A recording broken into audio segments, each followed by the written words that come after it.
사주팔자의 구성은 연주, 월주, 일주, 시주, 네 기둥으로 되어 있죠.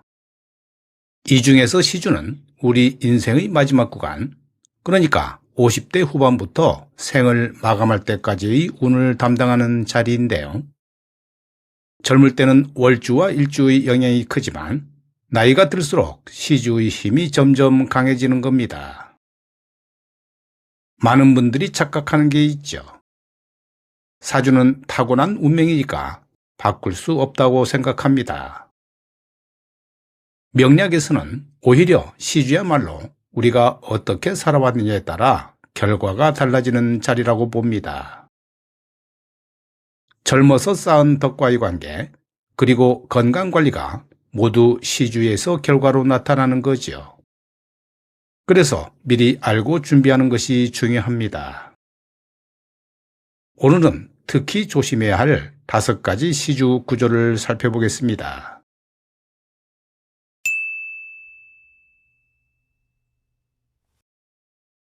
비겁이란 비견과 겁재를 말하지요. 쉽게 말하면 나와 같은 성질의 기운인데요. 형제 자매처럼 경쟁 관계가 되는 에너지입니다. 이 비겁이 시주에 있으면 말년에 재산 문제로 갈등이 생기기 쉽지요. 특히 자식들과의 관계에서 미묘한 신경절이 벌어집니다. 재산 분배를 두고 의견이 갈리거나 누가 더 받았느냐로 다투는 일이 생기는 건데요. 아이러니한 건 재산이 많을수록 이 갈등이 더욱 심해진다는 겁니다. 평생 열심히 모은 돈이 오히려 말년에는 독이 되는 거지요. 실제로 이런 사주를 가진 분들 중에는 차라리 재산을 미리 정리하거나 기부를 선택하는 경우도 있습니다. 돈은 있는데 가족관계는 멀어지는 말년, 이게 바로 시주 비겁의 특징입니다. 하지만 미리 알고 준비하면 충분히 예방할 수도 있죠.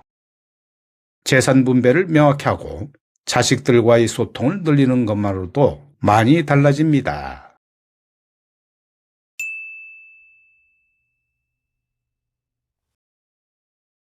편재는 유동적인 재물, 움직이는 돈을 의미하죠.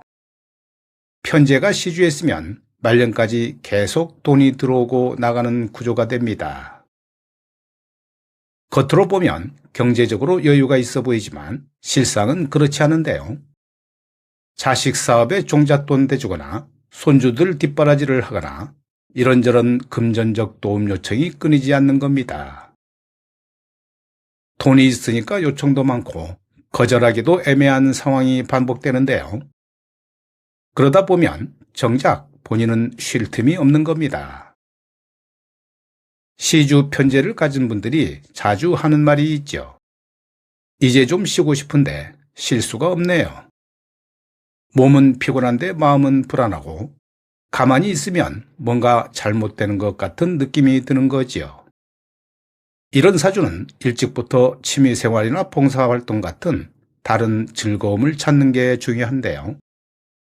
돈과 상관없는 만족감을 미리 키워두셔야 합니다.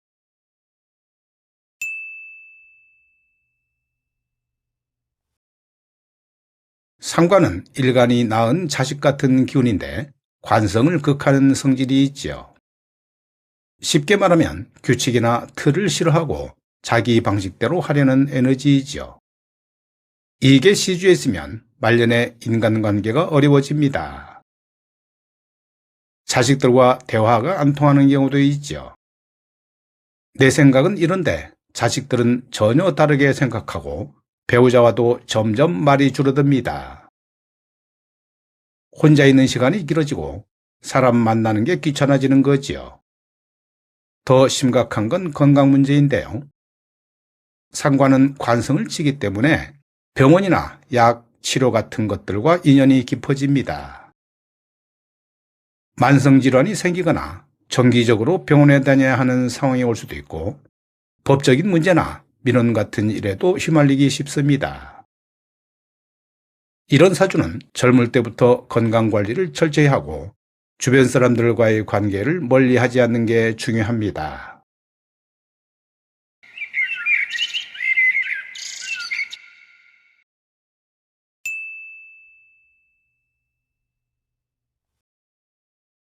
편과는 나를 극하는 강한 기운이 있지요. 압박이나 책임, 의무를 상징하는데요. 이게 시주에 있으면 평생을 성실하게 살게 되고 누구보다 열심히 일하고 참고 견디면서 사는 겁니다. 그런데 문제는 말년에 돌아보면 남는 게 별로 없는 거지요. 명예는 있는데 실속은 없고 돈은 모았는데 생각보다 적고 건강은 이미 상한 상태가 되는 겁니다. 자식 중에 누군가는 출세해서 대단해 보이지만 정작 본인한테는 관심이 없는 경우도 있지요. 이런 분들이 말년에 자주 하는 말이 있는데요. 왜 나는 이렇게 살아왔을까? 후회와 허탈함이 밀려오는 겁니다. 시주편과는 미리 알고 대처하면 중년부터라도 삶의 방향을 조금씩 바꿀 수 있지요. 나를 위한 시간을 의식적으로 만들고 몸과 마음의 여유를 챙기는 연습이 필요합니다. 너무 책임감에만 짓눌려 살지 말고 가끔은 내려놓는 연습도 해야 좋습니다.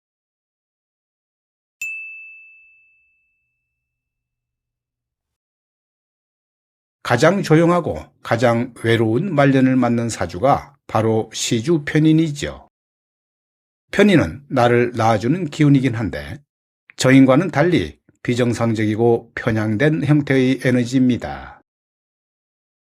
학문이나 종교, 정신세계에 빠지기 쉽고 사람보다는 혼자만의 공간을 선호하게 됩니다. 말년이 되면 자연스럽게 사람들과 멀어지게 되죠. 산속으로 들어가거나 사찰에서 시간을 보내거나 요양시설에 들어가거나 심지어 해외로 나가서 혼자 사는 경우도 있는데요. 말수가 줄어들고 세상과의 접점이 점점 사라지는 겁니다. 더 큰 문제는 편인이 식신을 극한다는 거지요. 식신은 활력과 생명력을 상징하는데 이게 약하면 건강이 무너지고 수명에 대한 불안이 커집니다. 실제로 시주 편인을 가진 분들은 말년에 건강 문제로 고생하는 경우가 많지요.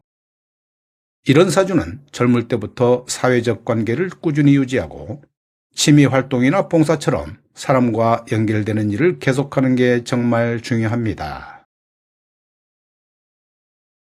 오늘 말씀드린 5가지 시주, 혹시 여러분이 사주와 맞는 게 있으셨나요? 중요한 건 이겁니다.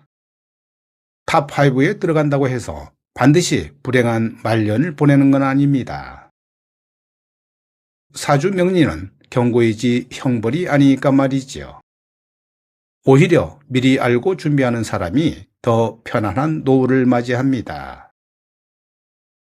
관계를 정리하고 재산을 미리 계획하고 건강을 관리하고 봉사와 공부로 마음을 채우는 것, 이 4가지만 제대로 해도 시주는 경고에서 안내판으로 바뀌게 됩니다. 말년이 편안한 사람은 운이 좋아서가 아니라 일찍 알고 준비했던 사람입니다. 이 영상이 도움이 되셨다면 좋아요 버튼 꼭 눌러주시고요. 구독과 알림 설정도 부탁드립니다.